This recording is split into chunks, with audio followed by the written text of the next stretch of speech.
importante do presidente Jair Bolsonaro. Eu acabei de receber uns dados aqui da Diretoria de Análises de Políticas Públicas da Fundação Getúlio Vargas. Então, eles disseram que, dessa vez, que a saída do Moro ocupou 70% do debate do Twitter, foi um índice superior aos 60% registrados na demissão do Mandetta. E aí a oposição, segundo esses dados, dominou esse debate, a oposição ao governo Jair Bolsonaro, as críticas dominaram esse debate. E as críticas ao Bolsonaro também, isso houve também uma divisão na base bolsonarista. Basicamente, metade dessa base, que aí eles calculam em torno de 16%, aquele bolsonarismo mais firme nas redes sociais, no caso do Twitter, houve um racha. Metade ficou com o presidente Bolsonaro, metade ficou... Breaking News, CNN. Vai falar o presidente da República, Jair Bolsonaro. Vamos ouvir. Tira esse aqui, chega só para cá.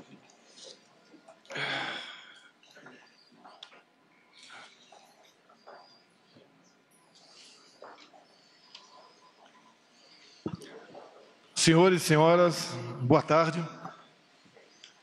Meus ministros, imprensa,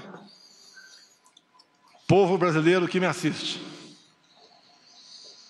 Sabia que não seria fácil. Uma coisa é você admirar uma pessoa, a outra é conviver com ela, trabalhar com ela. Hoje pela manhã, por coincidência, tomando um café com alguns parlamentares, eu lhes disse: hoje vocês conhecerão aquela pessoa que tem um compromisso consigo próprio, com o seu ego e não com o Brasil. O que eu tenho ao meu lado, e sempre tive, foi o povo brasileiro. Hoje essa pessoa vai buscar uma maneira de botar uma cunha entre eu e o povo brasileiro. Isso aconteceu há poucas horas. Um breve histórico. Todos nós conhecemos o senhor Sérgio Moro, das suas decisões lá da Vara Federal de Curitiba. A Lava Jato já existia, mas ninguém nega o seu brilhante trabalho. Eu, pessoalmente, tive o primeiro contato com o senhor Sérgio Moro no dia 30 de março de 2017, no aeroporto de Brasília, onde ele estava parado numa lanchonete, e eu fui cumprimentar. Ele praticamente me ignorou. A imprensa toda noticiou isso, dando descrédito à minha pessoa. Confesso que fiquei triste, porque ele era um ídolo para mim.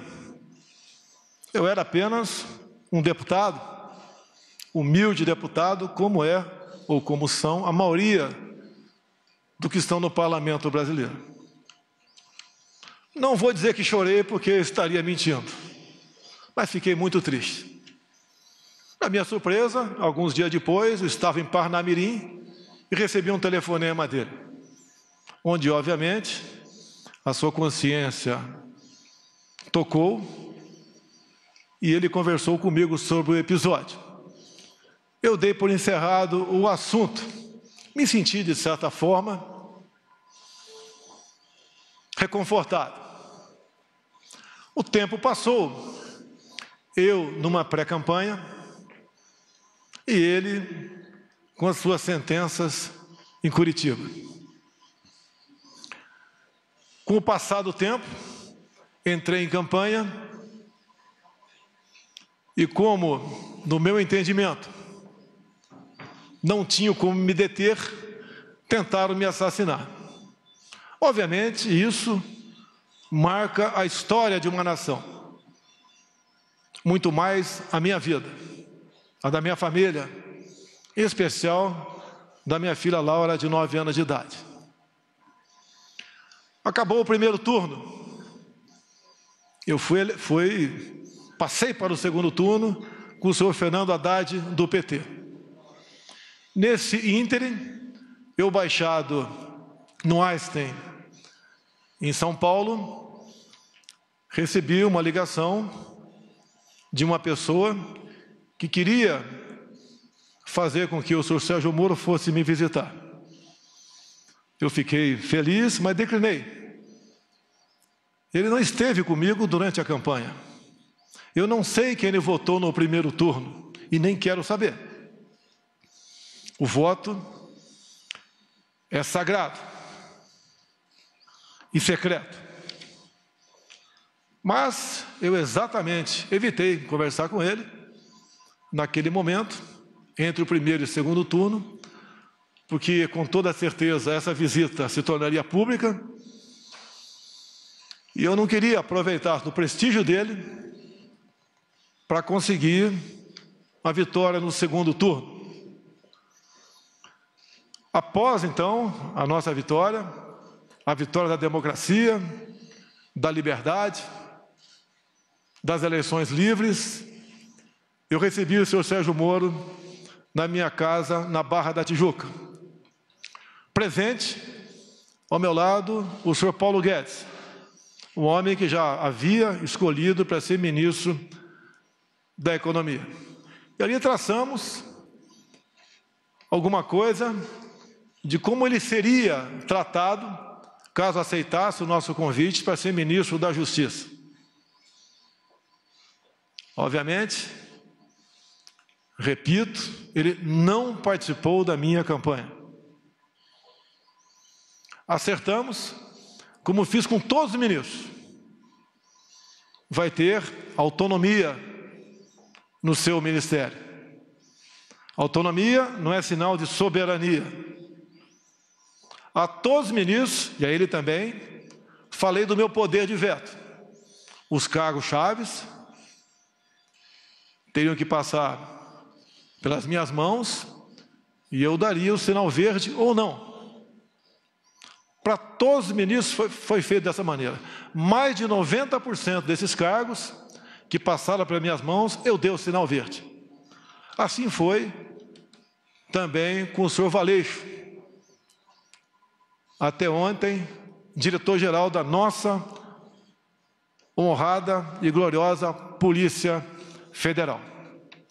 A indicação foi do senhor Sérgio Moro, apesar de a lei de 2014 dizer que a indicação para esse cargo e a nomeação é exclusiva do senhor presidente da República.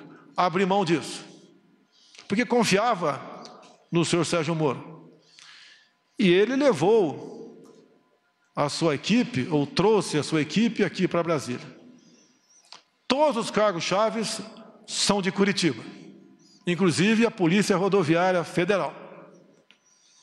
Lógico, me surpreendeu. Será que os melhores quadros da PF todos estavam em Curitiba? Mas vamos confiar, vamos dar um crédito. E assim nós começamos a trabalhar. O senhor da imprensa bem sabe que eu não conto com a isenção, na maioria das vezes, por parte de vocês, nas matérias publicadas. Desde o começo, já se começou a falar que eu estava dificultando operações de combate à corrupção. Porque as operações, com muito menos intensidade, apareciam. Mas é óbvio que isso ia acontecer. Se as nossas indicações para ministérios, bancos oficiais e estatais não passavam por indicações partidárias, está na cara que a fonte da corrupção não era tão abundante quanto antigamente. Isso começou a bater sobre mim, como se eu tivesse contrário à Lava Jato. Isso não é verdade. As grandes operações da PF no passado foram em cima de estatais ou de empreiteiros que faziam obras e arrancavam recursos via bancos oficiais, em especial o BNDES. Nós botamos um ponto final nisso. Isso foi muito caro para mim. Poderosos se levantaram contra mim. E é uma realidade, é uma verdade. Eu estou lutando contra um sistema, contra o establishment. Coisas que aconteciam no Brasil, praticamente não acontece mais. E me desculpe a modéstia, em grande parte, pela minha coragem de indicar um time de ministros comprometido com o futuro do Brasil. Continua não sendo fácil, mas pode ter certeza, hoje em dia, eu conto com muitos parlamentares dentro do Congresso Nacional que já comungam dessa tese, de vários partidos, exceto da extrema esquerda, porque o que eles querem, no final das contas, é roubar a nossa liberdade. No que depender de mim, não medirei esforço para que isso não aconteça. Dizer ao prezado ex-ministro Sérgio Moro, como o senhor disse hoje na sua coletiva, por 3 vezes, o senhor disse que tinha uma biografia a zelar. Eu digo a Vossa Senhoria que eu tenho um Brasil a zelar. Não apenas fiz um juramento quando sentei praça nos idos 1973, na Escola Preparatória de Cadetes do Exército em Campinas, em dar a vida pela minha pátria, se preciso fosse. Mais que a vida para a minha pátria, eu tenho dado. Eu tenho dado o desconforto da minha família, as acusações mais torpes possíveis, não só contra a minha família, bem como aqueles que estão ao meu lado. Falava-se em interferência minha na Polícia Federal. Ora as bolas, se eu posso trocar o ministro, por que não posso, de acordo com a lei, trocar o diretor da Polícia Federal? Eu não tenho que pedir autorização para ninguém para trocar o diretor ou qualquer um outro que esteja na pirâmide hierárquica do Poder Executivo. Será que é interferir na Polícia Federal, quase que exigir e implorar a Sérgio Moro que apure quem mandou matar Jair Bolsonaro? A PF de Sérgio Moro mais se preocupou com Marielle do que com seu chefe supremo. Cobrei muito deles aí. Não interferi. Eu acho que todas as pessoas de bem no Brasil querem saber. E entendo, me desculpe, senhor ex-ministro, entre o meu caso e da Marielle, o meu está muito menos difícil de solucionar. Afinal de contas, o autor foi preso em flagrante delito. Mais pessoas testemunharam, telefones foram apreendidos, 3 renomados advogados, em menos de 24 horas, estavam lá para defender o assassino. Isso é interferir na Polícia Federal? Será que pedir à Polícia Federal, quase que implorar, via ministro, para que fosse apurado o caso Marielle, no caso porteiro da minha casa 58, na Avenida Lúcio Costa, 3100? Quase que por acaso descobrimos, se não eu pedir para o meu filho ir na portaria e filmar a secretária eletrônica. Talvez até hoje ficasse a dúvida para todos que eu poderia estar envolvido nisso. Isso foi numa quarta-feira de março de 2018, onde entre a ligação do porteiro para a minha casa e as minhas digitais nos painéis de presença da Câmara, tinha um espaço de menos de 1 hora, eu não estava lá. Depois, a perícia da Polícia Civil do Rio ainda chega à conclusão que aquela voz não é a voz do porteiro em questão, Será que é interferir na Polícia Federal? Exigir uma investigação sobre esse porteiro? O que aconteceu com ele? Ele foi subornado? Ele foi ameaçado? Ele não sofre ele sofre das faculdades mentais? O que aconteceu? Para ele falar com tanta propriedade um fato que, segundo ele, existiu há praticamente um ano atrás, é exigir da Polícia Federal muito, via seu ministro, para que esse porteiro fosse investigado, com todo respeito a todas as vidas do Brasil. Acredito que a vida do presidente da República tem um significado, que afinal de contas é o chefe de Estado. Isso é interferir na Polícia Federal? Cobrar isso da sua Polícia Federal? Confesso que, ao longo do tempo, como bem vos lhes disse, uma coisa é ter uma imagem e conhecer uma pessoa, a outra é conviver com ela. Nunca pedi para ele, para que a PF me blindasse onde quer que fosse. Quando se fala em corrupção, eu falo da minha vida particular. Nos últimos 2 anos de parlamentar, gastei menos da metade que poderia gastar na sua cota parlamentar, com passagem aérea, com despesa de combustível, de alimentação, de aluguéis. Na vida de presidente da República, eu tenho 3 cartões corporativos. 2 são usados para despesas, as mais variadas possíveis, que, afinal de contas, mais de 100 pessoas estão na minha segurança diariamente. Despesas de casa normal. E um terceiro cartão, que eu posso sacar 24 mil por mês, sem prestar conta. Eu posso sacar 24 mil reais e gastar onde bem entender, sem prestação de contas.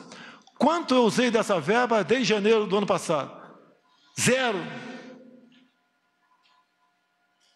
Isso é obrigação. Desliguei o aquecedor da piscina olímpica do Alvorada. Modificamos o cardápio. Mas isso não tem nada a ver. É obrigação da minha parte. Mas só para lembrar que eu tenho preocupação com a coisa pública e busco dar exemplo. Quando se fala em interferência, tem aqui um ministro meu, tão importante quanto os demais, que nós somos uma corrente, nenhum elo é mais forte que a própria corrente, o Paulo Guedes. Quando eu vi que o Inmetro, que é um órgão parecido até, logicamente, cada um na sua função, com a Polícia Federal, com a PRF, com a Secretaria da Cultura, do Marcelo Avantônio, entre tantas outras, eu falei, Paulo Guedes, eu vou implodir o Inmetro, porque o que eu descobri lá, nós não podemos deixar o povo sofrer dessa maneira. Queriam trocar 1.600.000 tacógrafos de motoristas, de viaturas, cada tacógrafo custando R$ 1.900. Quem ia pagar a conta era o motorista de caminhão, o motorista de van, de ônibus. Queriam trocar todos os taxímetros do Brasil. Só no meu estado, Rio de Janeiro, 40 mil taxistas iam ter que comprar um novo taxímetro. Queriam um chip em cada bomba de combustível no Brasil, onde nós ficamos sabendo que não teria a sua devida eficácia. Não tem, essa conta não foi para o povo pagar. A obrigação do Inmetro é, obviamente, atestar a qualidade de muita coisa e, de preferência, obviamente, evitar onerar o nosso já sofrido povo brasileiro com a pesada carga de impostos que tem. Implodimos o Inmetro. E a Polícia Federal? Como publicado por vocês no dia de ontem, mas esqueçam a imprensa. Ontem, numa videoconferência, o senhor Valeixo se dirigiu a todos os seus 27 superintendentes e disse que desde janeiro vinha falando com o senhor Sérgio Moro, queria deixar a Polícia Federal. Os superintendentes são a prova disso. E eu, algumas vezes, falei com o Sérgio Moro sobre a Polícia Federal.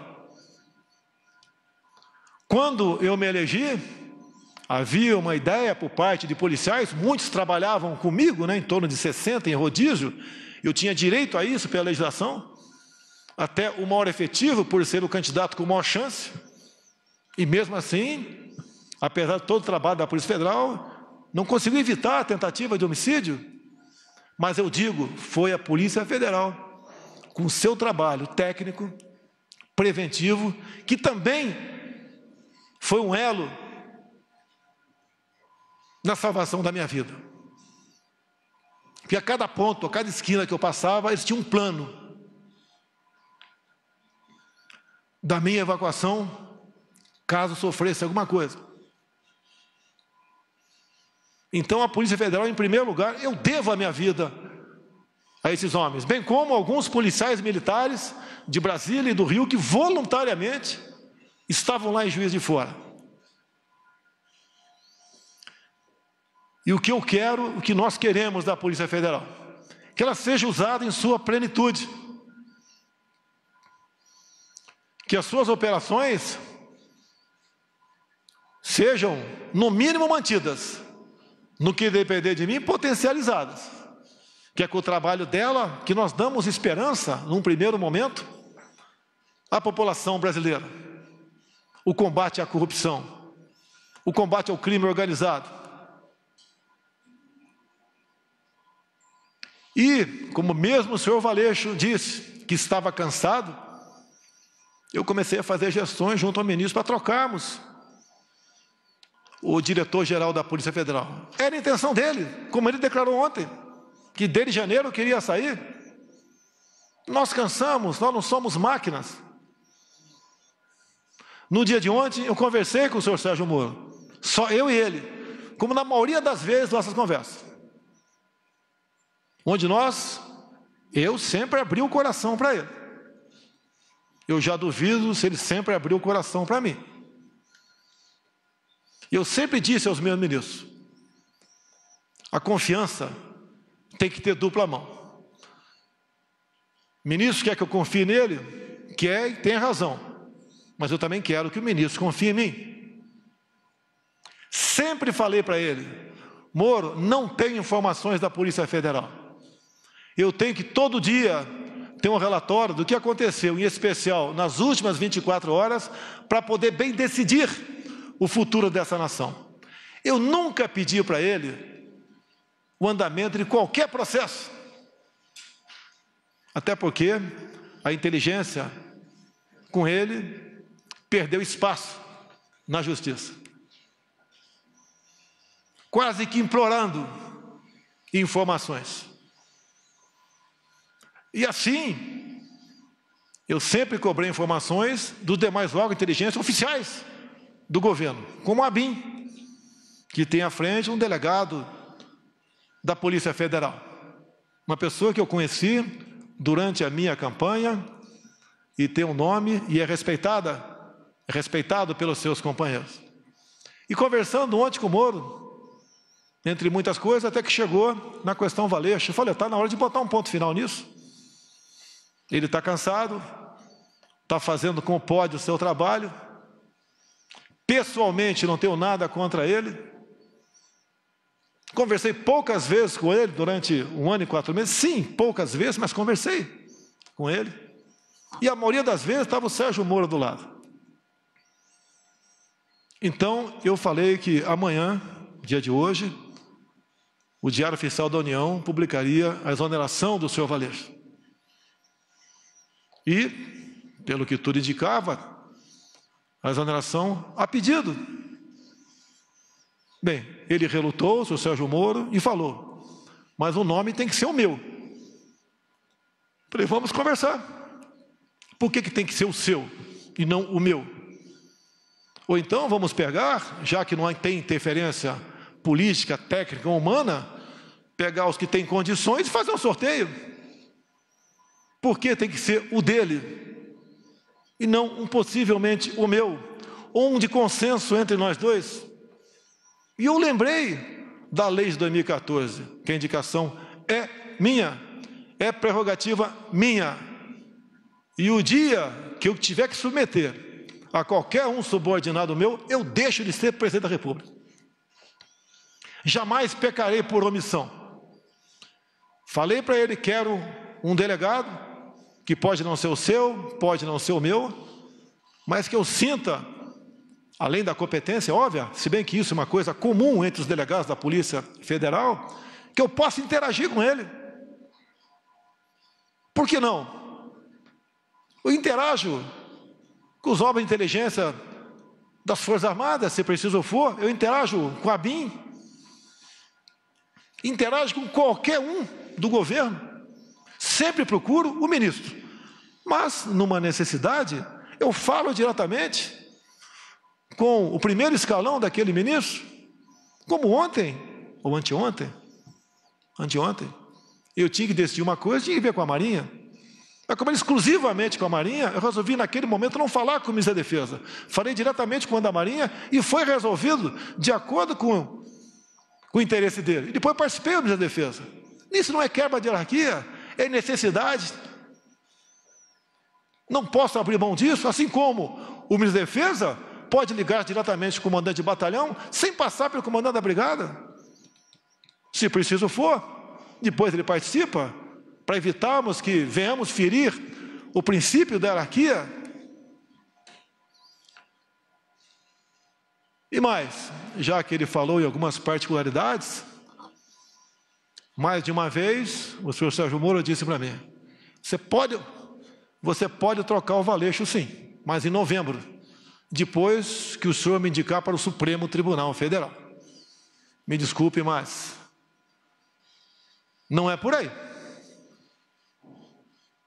Reconheço as suas qualidades em chegando lá, se um dia chegar, pode fazer um bom trabalho, mas eu não troco. E outra coisa, é desmoralizante para um presidente ouvir isso, mais ainda externar, ou não trocar, porque não foi trocado, sugerir a troca de 2 superintendentes entre 27. O do Rio, a questão do porteiro, a questão do meu filho 04, o Renan, que agora tem 20, 21 anos de idade, quando no clamor da questão do porteiro, do caso Adélio, que os 2 ex-policiais teriam ido falar comigo, também apareceu que o meu filho 04 teria namorado a filha desse ex-sargento. Eu comecei a correr atrás. Primeiro eu chamei meu filho. Abre o jogo. Pai, eu saí com metade do condomínio, nem lembro quem é essa menina, se é que eu estive com ela. Hoje a vida é assim. A intenção de dizer que o meu filho namorava a filha do ex-sargento era que nós tínhamos um relacionamento familiar. Eu não me lembro dele. Pode ser até que tenha tirado foto com ele. Durante pré-campanha e campanha era comum eu tirar em média 500 fotografias por dia, porque essa era a minha imprensa. E daí eu fiz um pedido para a Polícia Federal, quase com por favor, chegue em Mossoró e interrogue o ex-sargento. Foram lá, a PF fez o seu trabalho, interrogou e está comigo a cópia do interrogatório, onde ele diz simplesmente o seguinte: a minha filha nunca namorou a filha do presidente Jair Bolsonaro, que a minha filha sempre morou nos Estados Unidos. Mas eu é que tenho que correr atrás disso? Ou é um ministro, ou é uma Polícia Federal que tem que se interessar? Não é para me blindar, porque eu não estou incurso em nenhum crime. A mídia, outras instituições já me botaram de cabeça para baixo, chacoalharam tudo. Levantaram até que com 5 anos de idade, revista Época, eu chamava uma mulher de gorda em Eldorado Paulista. Descobriram, eu nem sabia, que a avó da minha esposa já foi presa por 3 anos por tráfico de drogas. Confesso que não sabia. E se eu soubesse, teria casado com a senhora Michele assim mesmo. Fiquei sabendo, atrás de vocês também, que a mãe da senhora Michele cometeu um crime de falsidade ideológica. Na sua inocência, em vez de fazer uma cirurgia plástica para ficar mais jovem, né, mais bonita, ela resolveu fazer uma cirurgia na certidão de nascimento, diminuindo 10 anos a sua idade. Esse foi o crime dela. Se coloca em público isso daí para escrotizar, para dizer que ela não tem caráter. O caso Queiroz, eu conheço o Queiroz desde 1984, no 8º grupo de campanha paraquedista. Foi para a Polícia Militar. Depois de um tempo, fizemos amizade. Veio trabalhar comigo, com meu filho. O que porventura ele faz, ele responde pelos seus atos. Não foi por uma, foi por 2 vezes que o Queiroz teve dívida comigo. Me pagou com cheques. E não veio para minha conta esse cheque, porque eu simplesmente deixei no Rio de Janeiro. Não estaria na minha conta. E não foram 24 mil reais, foi 40 mil reais. Desde o primeiro momento. Não é uma pessoa, porventura, faz algo de errado, está do nosso lado. Você tem que ser responsabilizado. E o tempo todo ser cobrado por isso. Nunca pedi para blindar ninguém da minha família. Jamais faria isso.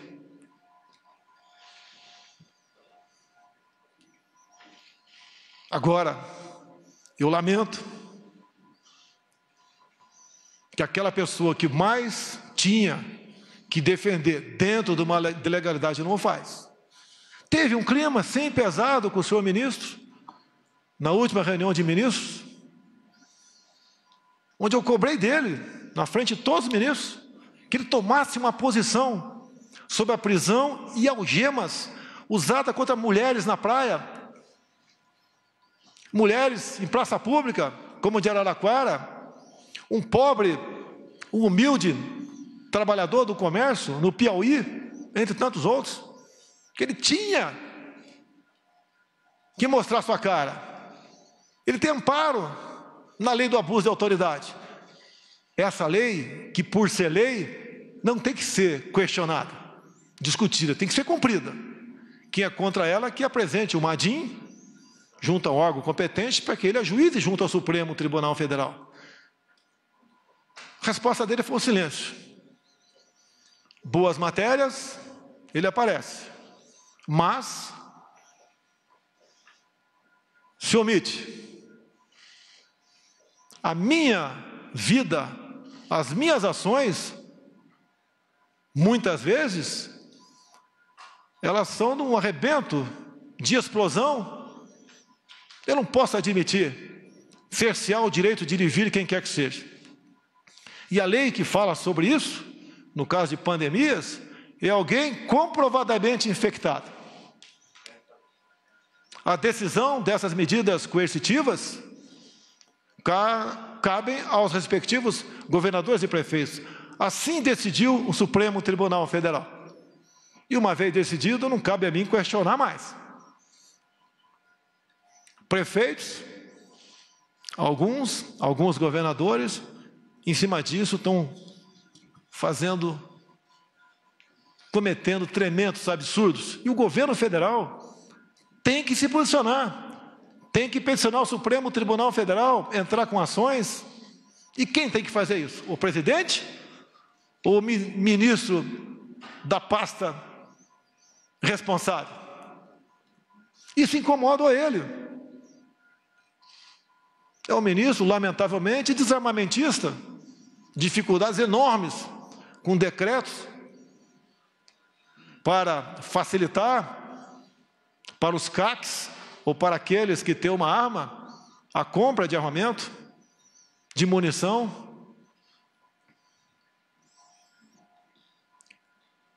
Aquilo que eu defendi durante a campanha e pré-campanha, os ministros têm obrigação de estar junto comigo. Caso contrário, não estão no governo certo. Não tenho mágoa do senhor Sérgio Moro. Hoje pela manhã, acredito que 7 ou 8 deputados, ou meia dúzia, tomaram café comigo. E eles estão à vontade, se quiser falar ou não. Eu lhes disse, hoje vocês vão conhecer quem realmente não me quer na cadeira presidencial. Esse alguém não está no Poder Judiciário, nem está no Parlamento Brasileiro. Não lhes disse o nome. Falei, vocês vão conhecê-lo às 11 da manhã. Repetindo a vocês. Veio com a cunha. Se ele quer ter independência, como eu tenho, autoridade, ou se quisesse, poderia vir candidato em 2018.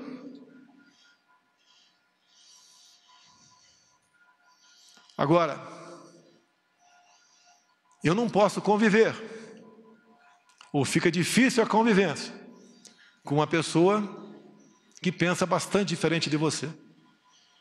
Um fato que foi noticiado muito no início do ano passado, ele nomeou a senhora Ilona Sabó como suplente de um conselho, e nós sabemos que essa senhora, ou senhorita, tem publicações, as mais variadas possíveis, defendendo o aborto, ideologia de gênero, entre tantas outras coisas, que são em completo desacordo com as bandeiras que eu defendi, que os cristãos brasileiros também defendiam, e até ateus defendiam também.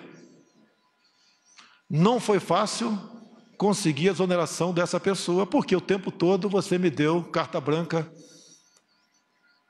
e porteira fechada. Mas quase sempre se lembrava do poder de veto. Torci muito para dar certo. Muito. Mas, infelizmente,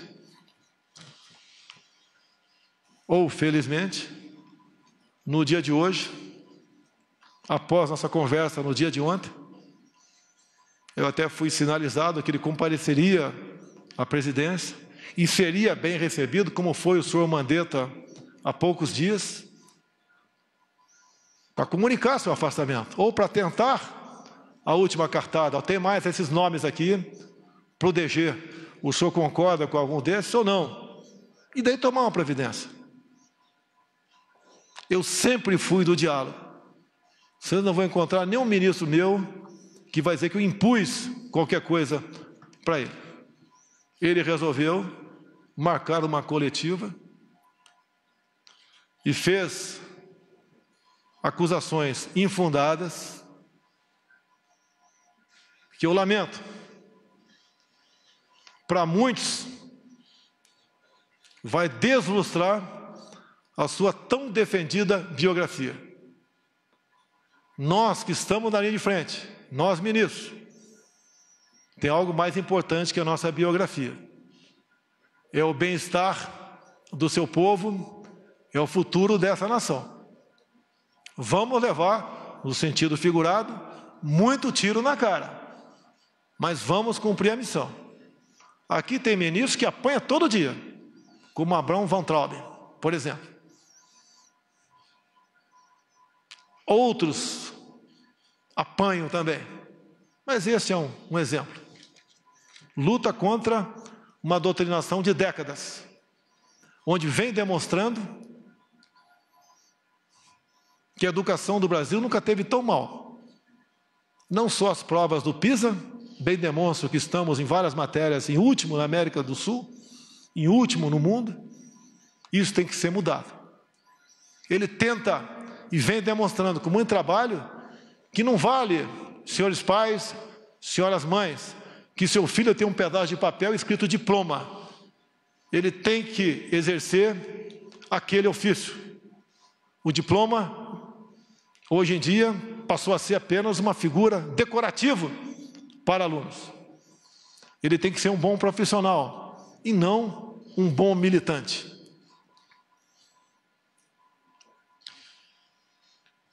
Três páginas bem curtas apenas aqui. Eu vou ler e dar o encerramento a essa coletiva. Meu compromisso é com o Brasil e com a democracia. Sempre dei plena liberdade aos meus ministros, sem abrir mão do meu poder de veto e da minha autoridade como presidente da República. Sempre mantive diálogos republicanos com todos os meus ministros. Temos discordâncias e convergências, mas em qualquer situação mantive o respeito à opinião de todos. Sempre fui leal a eles. Ontem, mais uma vez, conversamos com o senhor ministro Sérgio Moro sobre a substituição na Polícia Federal. Esperava, em conjunto com o senhor ministro, definir um nome para dirigir a instituição, ainda que, pela lei, esta seja uma prerrogativa exclusiva do presidente da República. Estou decepcionado e surpreso com o seu comportamento. Não se dignou a me procurar e preferiu uma coletiva de imprensa para comunicar sua decisão. Meu compromisso é com a verdade, sem distorções. Não são verdadeiras as insinuações de que eu desejaria saber sobre investigações em andamento. Nos quase 16 meses em que esteve à frente do Ministério da Justiça, o senhor Sérgio Moro sabe que jamais lhe procurei para interferir nas investigações que estavam sendo realizadas. A não ser aquelas, não vi interferência, mas quase como uma súplica sobre o Adélio, o porteiro e meu filho 04. Sobre a exoneração do Dr. Valeixo, diretor-geral da Polícia Federal, pela Lei 13.047, 2014, é prerrogativa do Presidente da República a nomeação e a exoneração do diretor-geral, bem como de vários outros cargos da administração direta. A exoneração ocorreu após uma conversa minha com o ministro da Justiça, pela manhã de ontem. À noite, eu e o doutor Valeixo conversamos por telefone e ele concordou com a exoneração a pedido. Desculpe, senhor ministro, o senhor não vai me chamar de mentiroso.